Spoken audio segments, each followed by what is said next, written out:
बच्चे भाग गए घर की ओर और सबसे पहले उन्होंने घर जाकर काम किया कि अपने घर जाकर दरवाजे बंद कर दिए। उनकी माताएं उनसे पूछने लगी, क्या हुआ बेटे, दरवाजा क्यों बंद कर रहे हो, तुम लोग बारात से भागकर यहाँ क्यों आ गए हो। तब तक एक बालक बोला, माई कोई बचने वाला नहीं है, जो बारात में जाएगा कोई बचने वाला नहीं है। माई ने कहा क्यों। बोला, मैया बारात नहीं आई है, यमराज की सेना आई है दूल्हे के साथ। जम कर धार की धोबरियाना, माई यमराज ही आ गया हो मानो सेना लेकर। माई बोली, क्या बोलती हो, दूल्हा कैसा है। बोली, माई दूल्हा पूरा पागल है। और माई पता है आपको, दूल्हा बैल पर बैठ कर आया है। बरुबोरा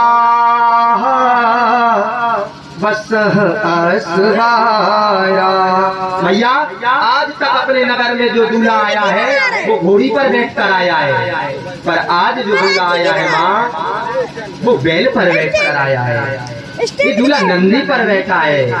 और इतना ही नहीं माँ, ये जो दूल्हा आया है उसके पूरे शरीर पर राख लगी है। दूल्हे के पूरे शरीर पर राख लगी है, उसके पूरे शरीर पर सांप ही सांप घूम रहे हैं। बच्चे कहते हैं, तन छार प्याल कपाल भूषण नगन जाटिल भयंकरा। माँ दूल्हा पूरे शरीर पर राख लपेटे हुए, सांप घूम रहे हैं।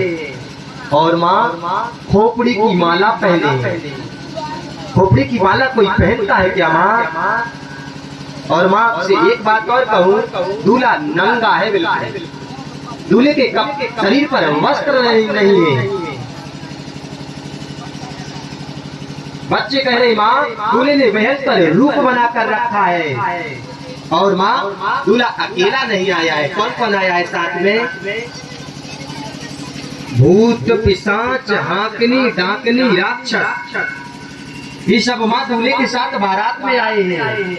हम तो कह रहे हैं माँ, जो आज पुण्यशाली होगा, जो भाग्यवान होगा, वही इस बारात में जीवित बचेगा। माताओं ने बच्चों को घर में सुलाया और इस बात के बारे में पूरे हिमाचल नगर को पता चल गया कि बारात ऐसी आई है। दूल्हा थोड़ा अटपटा है, कोई कल्पना नहीं कर सकता दूल्हा इतना अटपटा है। तो मैं कितने मिनट की बना। अब भगवान शंकर द्वार पूजन के लिए पहुंचे और मैना मैया सखियों को साथ लेकर थाली लेकर बाबा का द्वार पूजन करने के लिए जा रहे। मैना सुबह रति संभारी, मैना सुबह मैना मैया आरती करने के लिए जा रही है दूल्हे की। बहुत प्रसन्न है मेरा मैया, जब तक अभी शंकर भगवान को नहीं देखा तब तक प्रसन्न है। ये तो सबके साथ होता है। हमारे घर भी जब बारात आती है, कोई दूल्हे को देखकर मैया नाराज हो जाती है। कैसा दूल्हा है, हमारी बहन के लायक दूल्हा नहीं, ज्यादा उम्र का है। इसलिए हमेशा हमारी बहन के लायक ही हमें वर ढूंढना चाहिए, चाहे कम पैसे वाला हो। बेटी को वर जरूर दिखाना चाहिए।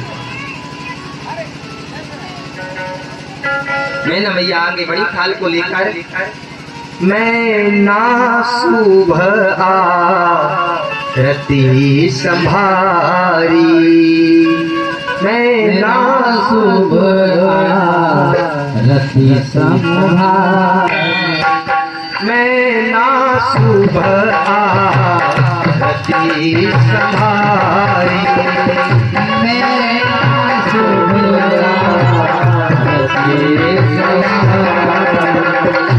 संग सुमंगल गावहि नारी, संग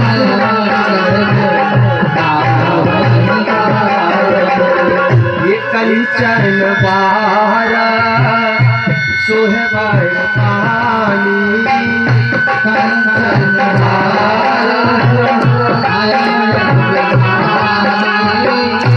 परिचन चली हरिहर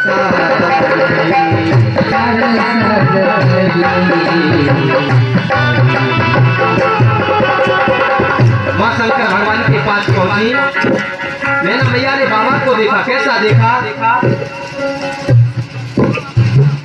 विकट वेश रूप रही जब देखा, विकट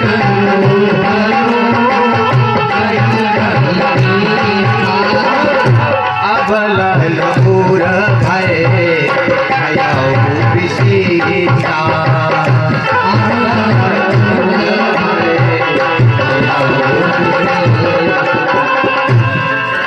जो माँ के साथ नारियां आई थी, सखियां आई थी, उन्होंने जब दूल्हे को देखा, भाभी बाबा लगते की अर्थरास्ता, भाभी बाबा लगते पाई महेशो जहाँ जनबा,